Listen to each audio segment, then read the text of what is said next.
एक बच्चा जब छोटा होता है, 2 साल का, 3 साल का, 1 साल का, और जब वो अपनी माँ के पास आता है और इशारों इशारों में बात करता है, रोता है किसी चीज को लेके, यहाँ करता है, उसकी माँ को झट मालूम होता है कि इसको ये चीज चाहिए।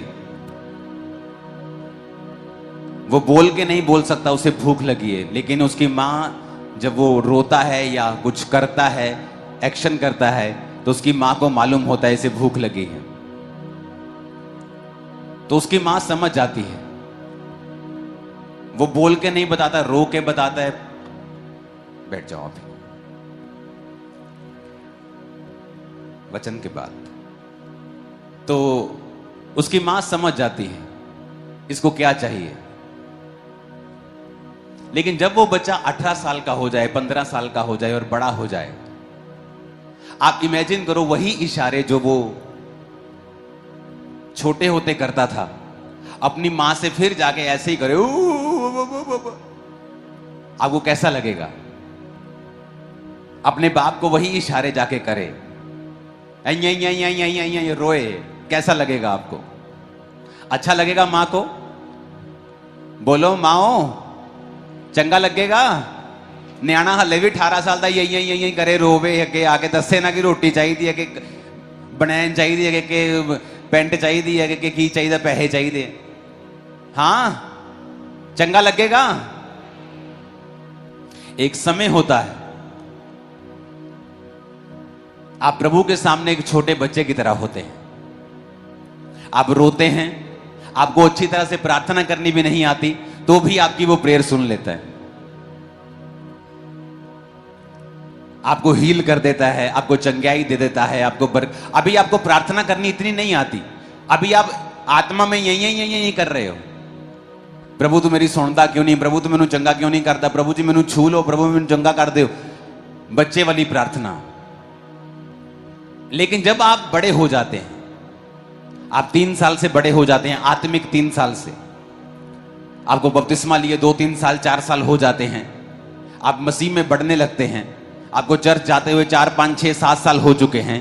अब अगर आप फिर से वो यही करोगे, परमेश्वर आपकी प्रार्थना को नहीं सुनेगा, बल्कि वो आप पर गुस्सा करेगा। क्योंकि जब 3 साल का बच्चा मां के सामने रो के यही करके मांगेगा, वो उसे प्यार से खिलाएगी, वो खुश होकर खिलाएगी, वो अच्छी तरह खिलाएगी।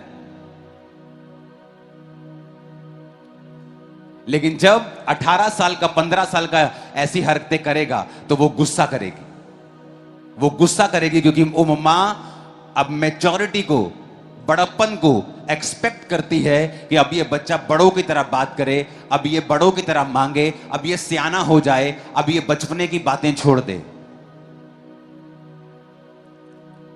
आप प्रार्थना करते, प्रभु जी मुझे चंगा करो, प्रभु जी मुझे छू लो, प्रभु जी आप ऐसा कर दो, ऐसा कर दो, आप ऐसा क्यों नहीं करते? आपकी पहले कुछ दिनों की प्रार्थना, पहले कुछ महीनों की प्रार्थना वो सुन ली जाती थी, और आपकी सुन ली जाती थी, तो आपको लगता है कि मैंने प्रार्थना की और मैं हील हो गया।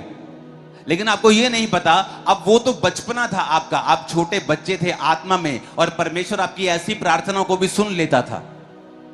लेकिन जब आप बड़े हो जाते हैं, जब आपकी उम्र आत्मा में बड़ी हो जाती है, आपको मसीह में आए 4 साल, 3 साल, 5 साल, 10 साल हो जाते हैं, अगर फिर से आप वही प्रार्थनाएं करेंगे, तो वो प्रार्थनाएं जो पहले रिजल्ट लेके आती थी, अब वो रिजल्ट नहीं लेके आएंगी। और लोग कई बार क्वेश्चन करते हैं कि मैं जब पहले प्रार्थना, मसीह में जब मैं नया नया आया था ना, मैं प्रार्थना करता था ना, मेरी प्रार्थना सुनी जाती थी, मैं हील होता था। लेकिन अब मुझे ऐसा लगता है कि परमेश्वर मेरी प्रार्थना को सुनता नहीं, शायद वो नए नए लोगों को हील करता है। ऐसा नहीं है, क्योंकि तब आप जब नए होते हैं, आप बच्चे होते हैं आत्मा में, वो आपके करलाने को, चिल्लाने को, यूं को भी सुन लेता है, क्योंकि वो आपसे प्यार करता है और आपको सारी चीजें दे देता है। लेकिन जब आप आत्मा में बड़े हो जाते हैं, अब वो ये चाहता है कि आपको मांगना आना चाहिए। अगर आपको भूख लगी है तो रोने से नहीं, आपको मांगना पड़ेगा, मां मुझे खाना दो। अगर आपको कपड़े चाहिए, आपको मांगना पड़ेगा, मुझे कपड़े चाहिए। अगर आपको बाहर जाना है, आपको किराया चाहिए, आपको पैसे चाहिए, आपको मांगना पड़ेगा, ट्यूशन फीस चाहिए मांगना पड़ेगा, साइकिल चाहिए मांगना पड़ेगा। आप बच्चे की तरह सिर्फ रोते थे, माँ आपका डायपर चेंज कर देती थी, आप रोते थे, आपको खाना देती थी, आप रोते थे, आपको सुला देती थी, वो सब कुछ जानती थी। लेकिन अब आपको ऐसे नहीं चलेगा। आपको जो कुछ चाहिए, आपको वही चीज स्पेसिफिकली, वो चीज आपको उन्हीं शब्दों में प्रभु से मांगनी पड़ेगी, और उसके लिए आपको बाइबल पढ़नी पड़ेगी और ये देखना पड़ेगा कि जो चीज मुझे चाहिए वो बाइबल में एग्जैक्टली कहां लिखी है। क्योंकि अगर मैं ऐसा नहीं करूंगा तो अब यहीं रोने से, चिल्लाने से, करलाने से परमेश्वर मेरी प्रार्थना को नहीं सुनेगा।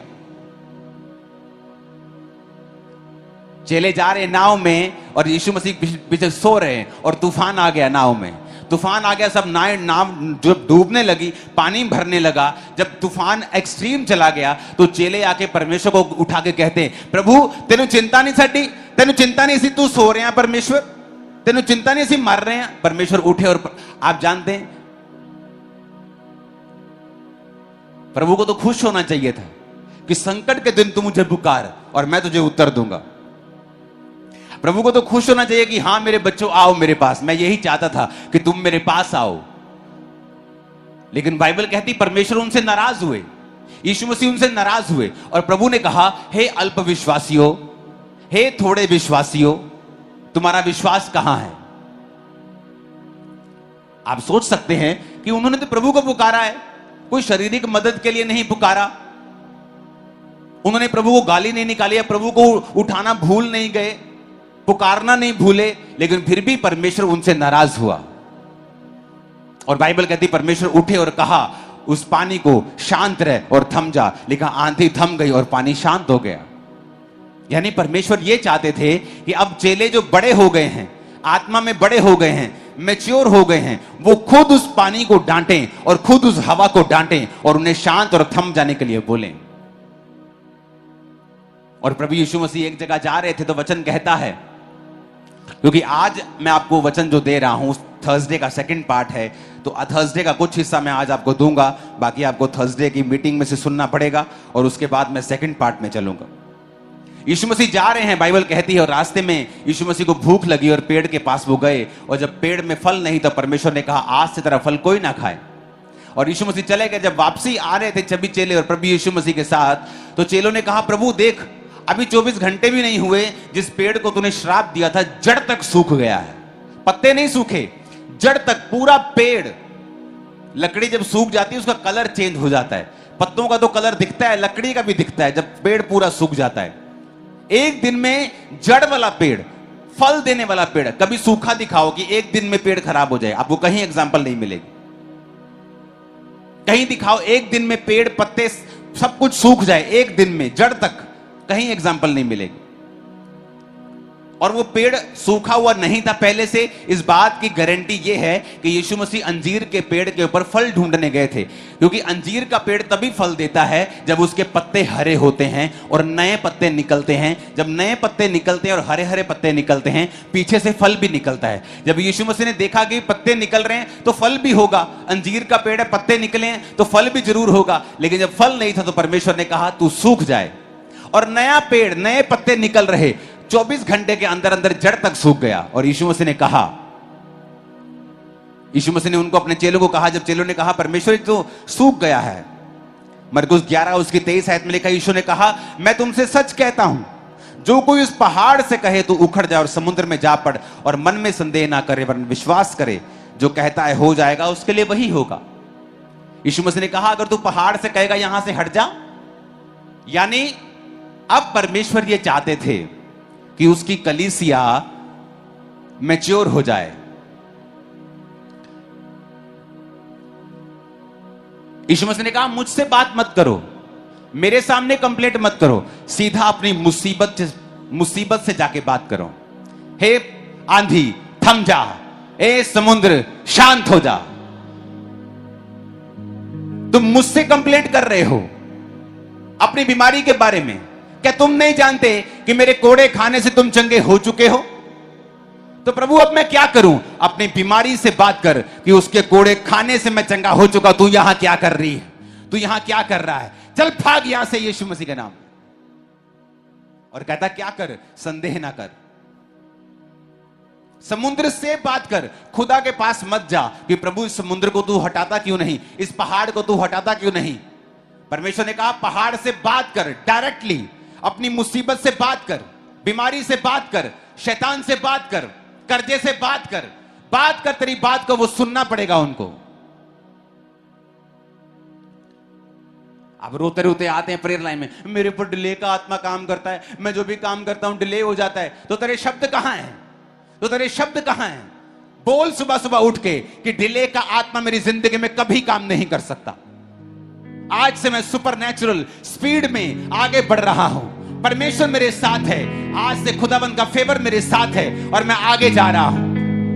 कहां रहेगा डिले? वो मर जाएगा, वो शर्मिंदा हो जाएगा, तुम्हारी जिंदगी और बिजनेस को छोड़ के चला जाएगा इन जीसस नेम।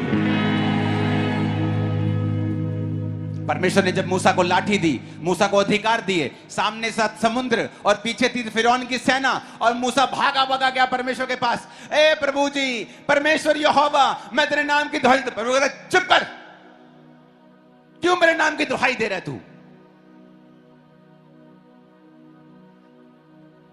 हम सोचते हैं यार हम तो परमेश्वर के पास आए हैं, हम तो प्रभु के नाम की दुहाई दे रहे हैं, प्रभु नाराज हो रहा है।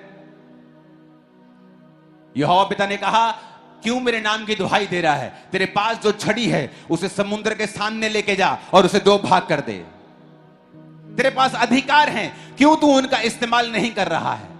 तेरे पास मैंने वचन दिए हैं, तेरे मुंह में सामर्थ है, तेरे शब्दों में ताकत है, क्यों तू उनका इस्तेमाल नहीं कर रहा है?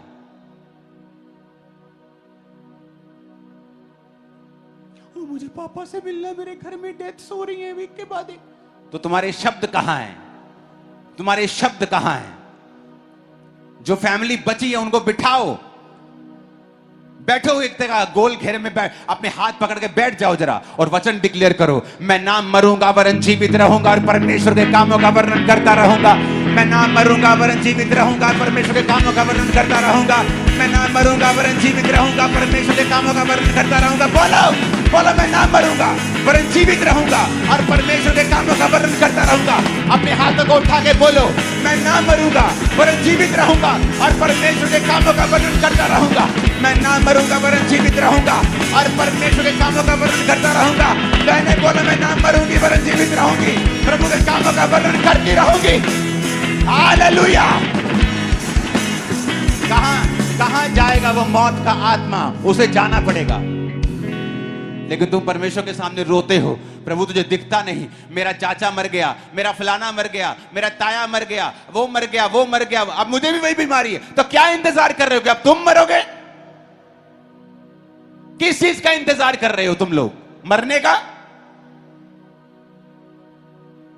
तुम मर जाओगे ऐसे ही जैसे वो मरे हैं अगर तुम अपने शब्दों का इस्तेमाल नहीं करोगे और तुम प्रभु को बोलते रहोगे और प्रभु तुम पे गुस्सा करेगा कि मैंने बाइबल में तुम्हें अधिकार दिए हैं, तुम्हें चलना सिखाया है, तुम्हें वचन पढ़ना सिखाया है कि वचन में लिखा है समुद्र पेड़ से बात कर, पहाड़ से बात कर। मेरे पास मत आ कि प्रभु इस पेड़ को बोलो उखड़ जाए यहां से, इस पहाड़ को बोलो उखड़ जाए यहां से। प्रभु कहता मुझसे मत कहो, मैंने तुम्हें अधिकार दिया, तुम डायरेक्ट बात करो उससे, मैं तुम्हारे साथ हूं। डिले से बात करो, बीमारी से बात करो, हड्डी से बात करो, बिजनेस से बात करो। दुकान पे जाते हो, अपने गल्ले को खोलो और बोलो आज से तू ब्लेस है और तेरे अंदर हमेशा ब्लेसिंग ही होगी, तू हमेशा ब्लेस ही रहेगा, ये दुकान ब्लेस। बोलो, देखो क्या होता है। हालेलुया। और जब तक तब तक बोलो जब तक रिजल्ट नजर ना आने लग जाए, क्योंकि परमेश्वर अब आप जब बड़े हो जाते हैं वो आपके यैया तैया यैया वाली प्रार्थना नहीं सुनता है, बल्कि वो गुस्सा करता है। नया नियम में यीशु मसीह ने गुस्सा किया, तुम्हारा विश्वास कहां था? उसने नहीं कहा ओ मेरे चेलो आओ और उन्हें जफ्फी डाली और बगा, ओ मैं तुम्हारे संग हूं, मत डरो, देखो अब मैं क्या करता हूं। जीसस ने कभी ऐसा इमोशनल नहीं किया उनको, बल्कि डांटा, क्यों मुझे पुकार रहे हो? तुम्हारे अधिकार कहां हैं? क्या तुम नहीं जानते मैंने तुम्हें पावर दी है? जब दुष्ट आत्मा को निकालने के लिए परमेश्वर ने उनको भेजा था, क्या तुम नहीं जानते मैंने तुमको अधिकार दिए हैं? तुमने क्यों नहीं बोला आंधी को थम जा? तुमने क्यों नहीं बोला समुद्र को शांत रहे? तुमने खुद क्यों नहीं कहा? तुम मुझसे आके क्यों लड़ रहे हो? तुम मुझसे मेरा सिर क्यों खा रहे हो?